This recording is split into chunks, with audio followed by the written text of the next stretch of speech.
Hello everyone, welcome to the channel. This is Viren और आज हम बात करने वाले हैं केमिकल इक्वेशन की। जी हाँ, एनसीईआरटी के फर्स्ट चैप्टर की। तो स्टार्ट करते हैं, लेट्स बकल अप।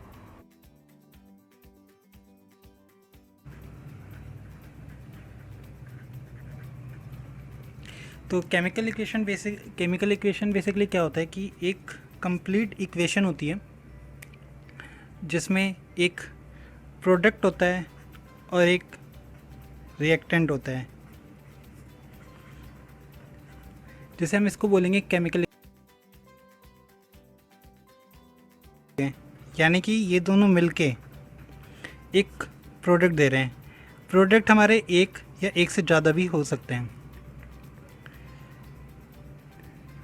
तो a complete chemical equation represent the reactant, product and their physical state ability. जैसे कि फॉर एन एग्जांपल, अगर हम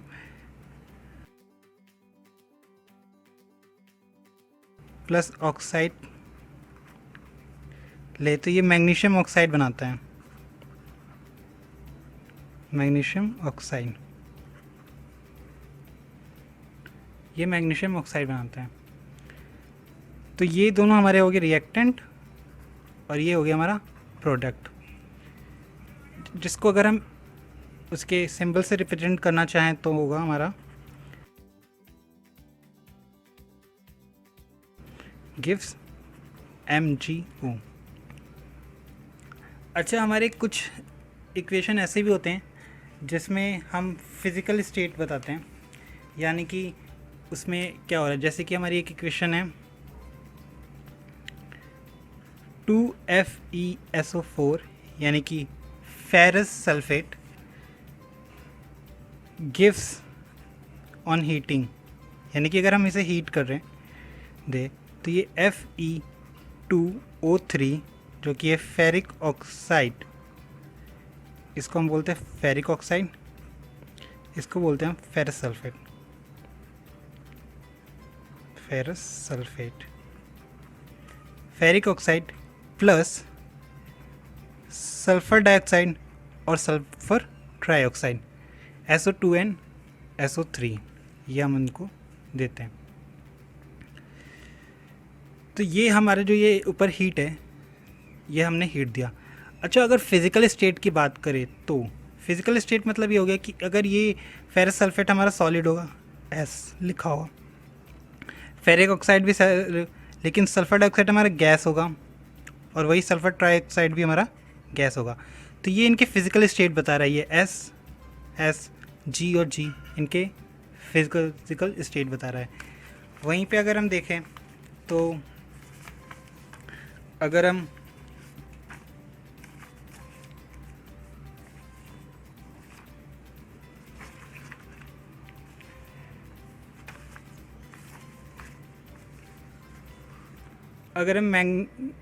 मैग्नीशियम ऑक्साइड में देखें तो ये हमारा वो सॉलिड हो जाएगा और ये हमारा गैस हो जाएगा।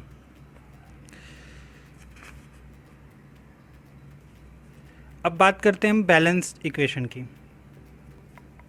अब हम देखते हैं बैलेंस्ड केमिकल इक्वेशन को।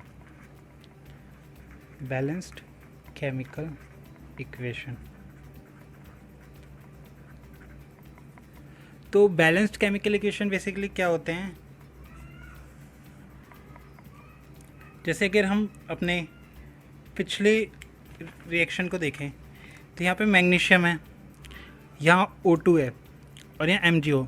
तो Mg का तो एक ही है, O के हमारे पास दो हैं और MgO हमारा यहाँ पे देखें तो Mg1 है और O1 है, यानी कि अगर रिएक्टेंट पे O एक ज़्यादा है, रिएक्टेंट पे O दो है लेकिन प्रोडक्ट पे जाके वो एक हो चुका है, तो ये हमारा बैलेंस्ड इक्वेशन नहीं हुआ।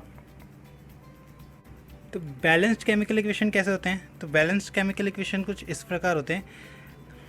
इनको हम बोलते हैं number of atom of each element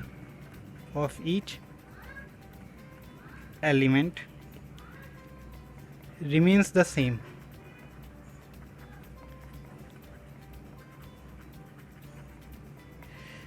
For an example,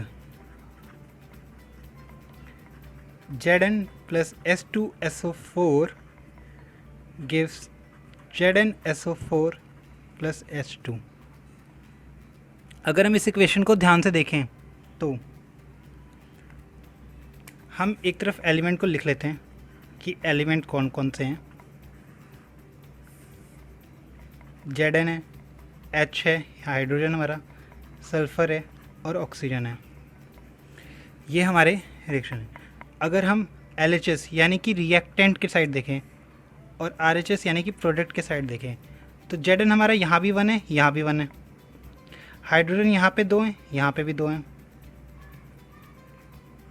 sulphur देखें अगर यहाँ पे 1 है, यहाँ भी 1 है। और ऑक्सीजन देखें यहाँ पे भी O4 है और यहाँ भी O4 है। तो हमारे रिएक्टेंट में जितने एटम हैं उतने ही हमारे प्रोडक्ट में हैं। तो इस हिसाब से हमारा जो इक्वेशन है वो बैलेंस्ड बोला जाएगा। जैसे हमारे कुछ और हैं, रिएक्शन को देखें। Na plus Cl gives NaCl। तो यहाँ पे अगर Na और Cl को हम देखें तो LHS में भी 1 है, RHS में भी 1 है और सेम हो रहा है हमारा क्लोरीन के साथ भी। तो ये इक्वेशन हमारे बैलेंस्ड ऐसे होते हैं। Thanks for the watching the video. और अगर कोई भी क्वेरी है, कोई भी दिक्कत है तो आप हमारे कमेंट बॉक्स में कमेंट कर सकते हैं और साथ में आप हमारा फेसबुक पेज ज्वाइन कर सकते हैं। उस पर अक्सर अपडेट्स आते रहते हैं वीडियोस के बारे में और फिर नोट्स के बारे में, या फिर कोई भी क्वेरी है तो वहाँ पे आप इजीली सॉल्व कर सकते हैं। तो आप हमारा फेसबुक पेज ज्वाइन कर सकते हैं। प्लस आप हम मुझे इंस्टा पे और फेसबुक पे भी कनेक्ट हो सकते हैं। लिंक मैंने डिस्क्रिप्शन बॉक्स में डाला। क्या चाहिए तो वो मैंने डिस्क्रिप्शन बॉक्स में डाला, तो वहाँ से डाउनलोड कर सकते हैं।